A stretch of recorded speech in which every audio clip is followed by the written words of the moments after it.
Yo, what is up YouTube, man? Today I'm going to be showing you guys how to make the Chief build in NBA 2K23. As always, these builds have comp names, but they're not always the most competitive builds to be made. But we take a look at them, we try to make them as good as possible. So if you really do like the name, you can at least make a playable build. If you guys are new, if you want to drop me a like and subscribe, I do appreciate it a ton. So you need to be a center and you have to be 00 number to get this name. You can't be 0, you have to be 00.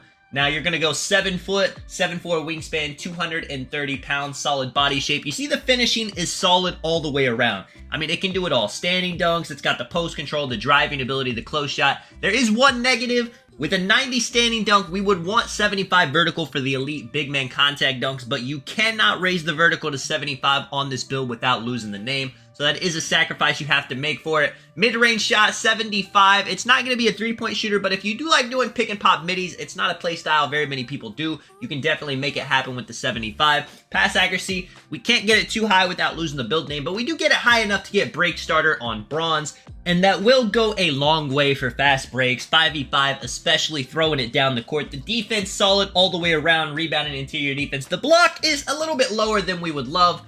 But in NBA 2K23, I will say playing solid interior defense goes a long way. You don't have to just completely rely on getting blocks every single possession to get a stop. With the speed, 66 is the absolute highest you can have this build without losing the name. I would love for it to be higher. 66 still moves pretty well though. Super high strength as well as that. The takeovers, you get rim, glass, or post-scoring takeover. It's really up to you. You could put on rim takeover as the primary to make up a little bit for your low blocks, and then you could throw on post-scoring takeover since your finishing is going to be so elite. You also got the super high post control to back people down. Advanced post moves, you can basically just do a post spin or a drop step, move the defender out the way and go up for the dunk.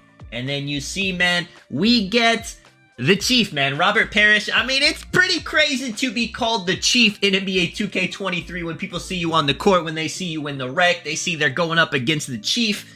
That's an intimidating name, to say the least. I mean, if you block somebody's shot, they're going to be saying you just got blocked by the Chief. If your teammates aren't giving you the ball, you got to tell them to give the ball to the Chief. I mean, it's just a cool name with the finishing badges. If you're thinking about where to put the +4 badges, the finishing would not be a bad idea at all. Yes, you get, a lot of them, but this build is a driving build, it's a dunking build, it's a post-scoring build, it's a mashing build. So realistically, you could make the case that any single badge category in this could be put on. I mean, you would want every single badge. I mean, I can't see one that... Maybe Giant Slayer, because this build is so tall, the only time you would get use out of that badge if you're going up against a 7-3. But in the situations where you do go up against a 7-3, it definitely will be effective when it comes to the shooting. Like I said, this can be a pick and pop mid-range build. Maybe you're scoring inside all game and you decide, all right, let me hit them with a pick and pop. They will not expect it. People do not expect people to really take mid-ranges, especially bigs. They're either taking dunks or they're taking three-pointers. They're not going to the pick and pop mid-range. You see Mini Magician. I would honestly throw on Comeback Kid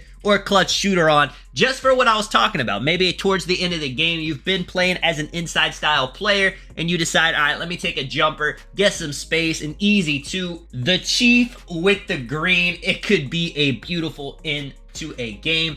And you see, I did core green machine. That is up to you how many mid-range shots you actually want to take. When it comes to the playmaking badges, you got 3, just enough for break starter on bronze. We do need to core one of these, probably just core quick first step on bronze or vice grip on bronze. It doesn't really matter too much. I will say vice grip does actually work pretty effectively though. When it comes to the defense, we are kind of figuring out what badges are good, what badges are bad. I know a lot of people hate on chase down blocks, but you could definitely throw chase down artist on this build. I have been getting chase down blocks with my 6'9" and my 7'3" build. They are possible, but they're just not the automatic thing that they were last year. That's kind of making people think that they don't work, but they do indeed work. Rebound chaser, brick wall, of course. You see all the tier 1 badges that are super cheap, some challenger, some gloves, some interceptor, workhorse. They all help out.